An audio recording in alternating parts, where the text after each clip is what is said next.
Are you a career changer or recent graduate in 2025, but getting auto-rejected with every submission? Here's 3 different things I started doing to increase the chances that I get hired or get an offer. Hi, my name is Victor. I recently graduated from university and I work part-time as a podcast editor and podcast videographer. I also do sales and marketing for a design consultancy. In this video, I'm going to be sharing 3 things that I've learned since I've started job hunting in June 2025. These 3 things are how I've changed my approach to sending out cover letters, how I am updating my resume to include specific keywords, how I hook the hiring manager with my first sentence in my cover letter. These 3 things have helped me feel more confident when sending out applications, especially in today's competitive job market. When I was in university, I remember I was talking with a friend who was doing an internship at the time, and I asked her, how many applications did you send out before you got your job? And she told me she sent out 91 applications. And at the time, I thought it was crazy because 91, at that time, I had never heard of anybody who had sent out 91 applications. But she looked at me and she shrugged and she said, that's just how the job market is. Since then, though, I've heard of people having sent 500, 1,000, 2,000 from my own personal life, right? Who didn't get an offer or even an interview from a single one of those. So the job market is a far cry from where it was 3 years ago, when back then I had even heard of somebody having sent 3 applications and getting an offer off of 3. It's been 2 months since I started applying for jobs, and I've basically been doing it part-time. I've sent out about 50 applications since then. Here are 3 things I wish I had known at the beginning that would have helped me get more interviews and callbacks since I started job hunting. The first thing I did was I changed my approach to how I was sending my cover letters. When I first started job hunting, I made the goal to send out 1,000 cover letters in about 6 months, which is actually insane. I thought to myself, if I keep on sending out applications, then eventually somebody was going to take a chance on me. Then as I was reading online, I saw stories from people who were trying to break into the industry and stories from people who are already in the industry and already had lots of experience. And both of them were saying they sent hundreds of resumes and actually got no callbacks. And then I thought to my friend who had sent 1,000 and still didn't get an interview. I even came across a post of somebody saying the pray and spray method doesn't work. And if you don't know what the pray and spray method is, it's basically what I had done, right? Send out 1,000 resumes, click the easy apply button, and hope somebody gets back to you. It seems that in this job market, it's possible to send out 1,000 resumes and get auto-rejected on every single one of them. This honestly made me think about how I now understand what they mean when they say the job market is super competitive. I had even heard of recruiters saying that they had gotten anywhere from 700 applicants to 300 applicants for 15 positions. If you do the math, for the 3,000 applicants, that's around 200 per position. That's when I knew I had to change my approach. I decided that I needed to make myself a more desirable applicant, break through all the barriers that were getting in the way of me getting the offers that I wanted. For the positions that I am looking to get hired for, I know there's about 4 barriers that I have to break through in order to get an offer. There's the ATS software barrier, which just means applicant tracking system, the hiring manager barrier, the recruiting barrier, and of course the vice president barrier. I thought to myself, if there's all these barriers that I have to break through, what are the chances that if I just sent out 1,000 applications, then I would actually get something back? So here's what I did. I made a list of the top 10 companies that I wanted to work for. I researched their mission and vision, and as a salesperson, what products they are trying to sell. I followed and connected with at least 10 people from each company and reached out to them with the message on LinkedIn, asking them about their experience at the company, what the hiring process was like, and I also asked them what it would take to be a top performer in their role. From there, I've been able to have chats with reps and build connections and even gotten some referrals to help me stand out as an applicant in the hiring process. I've even reached out to hiring managers with the exact same question. Then on a company's website, I would sign up for any updates that would let me know as soon as a job posting came out. That way I could be one of the first to apply. Since I've started job hunting, I've realized that one of the ways to become a standout applicant is to either be the first to apply or to be the best to apply.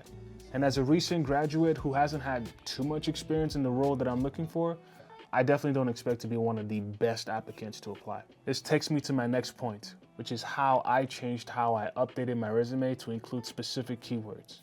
remember when I first started job hunting, I didn't even know that I needed to have a resume for the specific position that I was looking to get. Like, I was applying for sales jobs with a retail resume or the resumes that I would be using for my video production job. Which, now that I think about it, it makes so much sense. Why would I use that resume for a sales job, right? But thankfully, I got feedback pretty early on that was like, yo, you need to make this like a sales resume. And by now, I'm sure most people know you're supposed to use metrics, right? Like say, oh, I achieved this result in this amount of time. Like, that's the sort of thing that really makes your resume sound better. Then I saw a resume from a friend, and to be honest, when I saw it, it kind of blew me away a little bit. Like, on first glance, hers looked so good, and I don't think mine was, even till now, I still don't think my initial resume was bad, right, in terms of presentation, but hers looked so good. And she told me that she sent out like 40-ish cover letters, and I had already had like 5 interviews. So then I asked her, hey, could you help me make mine a little bit better? And she offered to help me, which I appreciated. So I'm gonna share some of the changes that she made to my resume so that it can hopefully help you as well. I just wanna go out on a limb and say, my resume doesn't look bad. I know there are people who have sent out like 1,000 resumes and like you ask them to produce it and it looks like, obviously you wouldn't get a response from a resume. Like, my resume was decent, right? I followed the instructions that I got from university and I applied them. So first things first, I looked for the job posting for an ideal company that I wanted to work at. I would scan the job posting for around 10 keywords that would qualify as like hard skills, soft skills, character traits, that sort of thing, right? And then I would put it into ChatGPT and ask ChatGPT to put it into my resume using those exact words. Now, it should come as no surprise that you shouldn't lie on your resume, right? You're not, if you put down that you have things in your resume that you actually haven't done, and then you end up at an interview and they ask you to explain what you did and you can't explain it, it's your fault. Like, you're the only person who you can blame. Like, I don't know what to tell you. I'll give you an example though. If the job posting says something like, passionate about a sales career in the technology industry, strong verbal and written communication skills, relationship building and interpersonal skills. If it says something like that, I would copy those lines, put it into ChatGPT, say, hey, can you put this in my resume with these words? And then it would put it, and it's just about having those keywords in your resume, right? It's not about saying that you have something that you don't have. It's just about having those words in your resume. If you put yourself in the mind of the recruiter and you're trying to screen out people so you can send out a list of 10 to hiring managers, right? You're probably gonna think to yourself, how do I determine who are the right people to move on to the next phase? It's probably gonna be the people who have skills, character traits that are most aligned with a job posting, right? So I'm gonna search up in the ATS system words from the job posting and then look at the people that have them in their resume.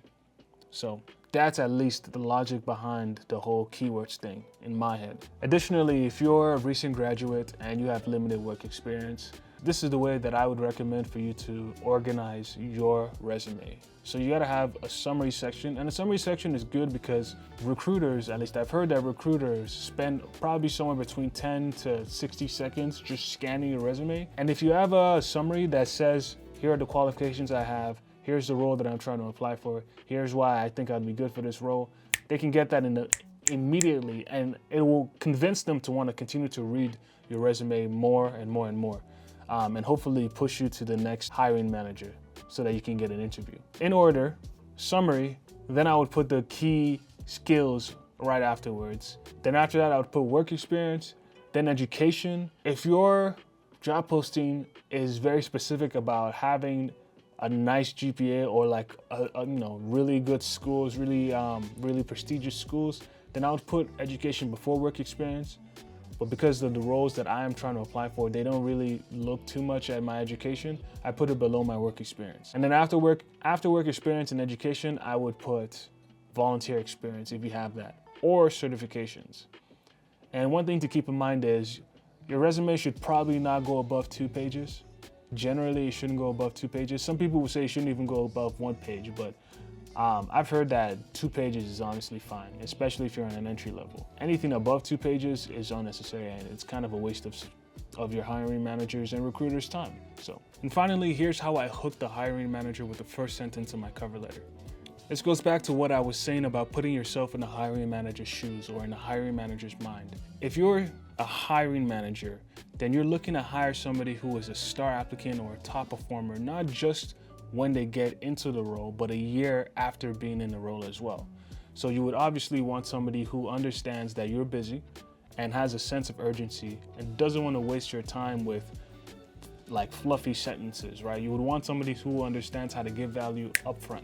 I believe that the way you do this is by stating that you have the qualifications that the hiring manager is looking for, and then you align it with the company's vision as well. So as an example, if you are writing a cover letter for an entry-level sales job at a tech company, your process might look something like this. The job posting asks for a university graduate with 3 years of professional experience. You then do the research for what the company's vision is and write it in your own words, or you can use AI to rewrite it in a similar tone to you. Here's an example from my own personal life. Dear hiring manager, as a Bachelor of Communications graduate with 3 years of professional experience, I am eager to contribute to Tech Systems' vision to be the most trusted partner in transformation, known for meaningful relationships, high performance, and positive impact. This will qualify you as an applicant to the hiring manager right off the bat, and it convinces them to continue to read. The next step would be for you to sell yourself to the hiring manager. And the way that I personally have been doing this is by stating the position that I'm applying for, creating a thesis that shows 3 qualifications that I've taken from the job posting, and then talking about each qualification using the STAR method. The STAR method is basically a framework that you use to answer questions when you're in an interview. So the STAR method is situations, tasks, actions, and results. Then once you've listed your qualifications using the STAR method, you would then restate the experience and qualifications that you have like you did in your thesis, though just slightly differently, just as a way to close off the paragraph essentially. If you want a checklist for what I use when I'm updating my cover letter, I'm gonna put a picture of it on the screen right here. And I do this for every single job that I apply for. You can now understand how difficult it is to send out 1,000 cover letters in 6 months if this is the process that you have to go through every single time. Now you know what 3 things I've started doing to increase the likelihood that I get hired for my dream role. They are changing how I approach job hunting in general in 2025, changing how I update my resume with specific keywords, changing how I hook the hiring manager with the first sentence of my cover letter. These are the 3 things that I've done to help me feel more confident about my chances of getting hired for my dream role. And I hope they will help you as well land your dream role. If you found this interesting, please like this video if you can relate to the struggle. Comment below with your experiences or tips for landing your dream job. Subscribe for more POVs and tips as I document everything that I'm learning in my 20s.